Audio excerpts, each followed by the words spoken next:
Mga boses, may posibilidad ba na makonvict ng Senado si VP Sara Duterte? Kanina nga po ay nag-convene na itong Senado bilang impeachment court.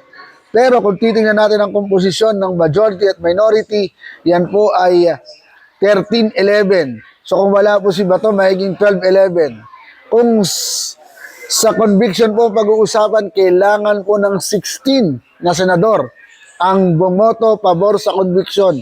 Sa ngayon po, 11 ang meron na sa Senado. So sino-sino yung inaasahan natin na hindi papayag makonvict si Sara Duterte kahit po malinaw ang ebidensya laban sa kanya. Siyempre, unahin na natin si Robin Padilla. Ano yan tuta ng mga Duterte. Si Bongo, siyempre, boyfriend yan ni Rodrigo Duterte, hindi yan papayag. Siyempre, magagalit yung kanyang jowa. Diba? Si Rodante Marcoleta, itong abogadong pulpul na to, no, na walang ginawa kundi magpagulo sa Senado. Sino ba?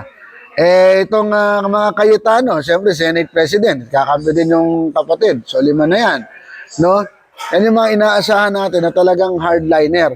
Si Senator Laurel Legarda, tandaan po natin, re-electionist yan. So, kapag kumonto sa Duterte, baka matalo susunod na eleksyon.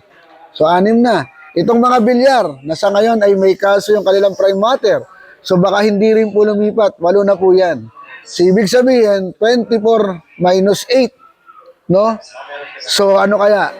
Merong saktong 16. Pero si Bato de la Rosa, tanggalin na natin dyan. So, 15 yung posible. Si Bato naman, hindi yan sisipot.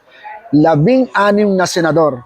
So, ako po, umaasa na yung ibang senador ay boboto pabor sa katotohanan, gaya ng sinasabi nila.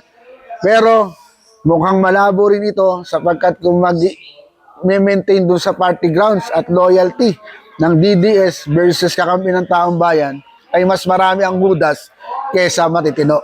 Ano sa palagay nyo, mga kaboses? May posibilidad na makonvict itong si Inday Lustay o wala na rin itong pag-asa? Ano sa palagay nyo? Padayon.